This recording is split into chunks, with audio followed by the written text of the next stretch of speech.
Did you see what just happened there with Dr. Ezekiel Emanuel? Texas Republican Senator Ted Cruz may have been watching. He's been relentless in his opposition to Obamacare. And so, Senator Cruz, what I gleaned from the interview is it's, I think, Fox News' fault. And it is irrelevant whether they knew that the individual insurance market would essentially go away when they were promising people that they could keep their plans if they liked them. Your thoughts?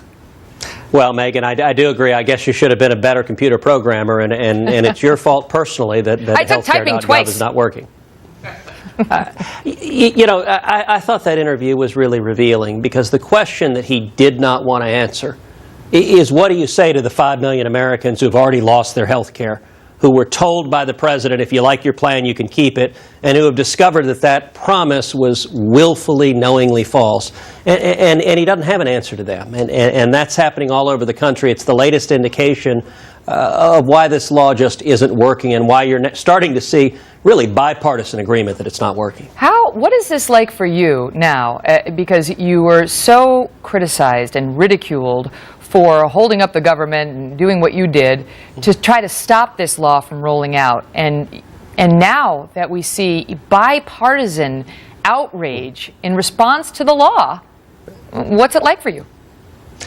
Well, look, it's heartbreaking that so many Americans are being hurt by this. And what it really is vindication for the millions of Americans who months ago said Obamacare isn't working, it's killing our jobs, and it's risking our health care. And unfortunately, the Washington establishment didn't listen to millions of Americans who saw this coming, who predicted it, and said, let's stop it. But now, the real difference is we're seeing real people who are suffering, who are hurting, who are losing their health care.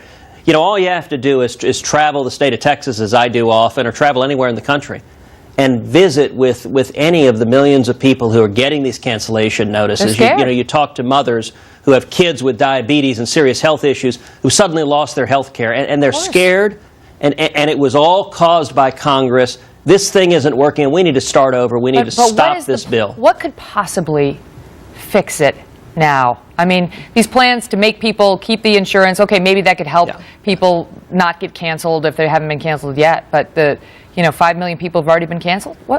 How can it be solved for them? No, the bills that the White House and some of the Democrats are talking about, they're all tinkering around the edges. They're not going to make a difference to the 5 million people who've lost their health care already, and they're not going to make a difference to the 90-plus million who have employer-provided health care and who are at risk of losing their health care as well.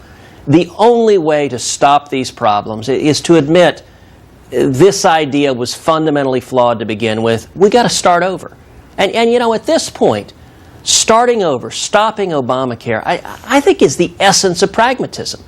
3.5 years ago, reasonable minds could have differed on whether Obamacare could work, but at this point, nobody's defending it. It isn't working, and we ought to say, as a reasonable, pragmatic, middle-of-the-ground outcome, let's stop, let's start over, and let's, number one, as the Hippocratic Oath says, do no harm, stop taking away people's health care. And so now you're calling for what? Well, I think we need to do two things. Number one, we need to suspend Obamacare. We need to repeal it altogether because it's not working. Not fiddle around the edges, but acknowledge this thing is fundamentally flawed. And then number two, we need positive health care reform, most importantly, to empower consumers to purchase health insurance across state lines, to create a true national market so that your health insurance can be affordable, personal, portable. And in the coming weeks, I intend to lay out a plan to provide exactly that, a plan to repeal Obamacare altogether and at the same time expand options for the 5 million plus people who have lost their health insurance and 300 million people across this country to expand their options to have affordable, personal, portable health care.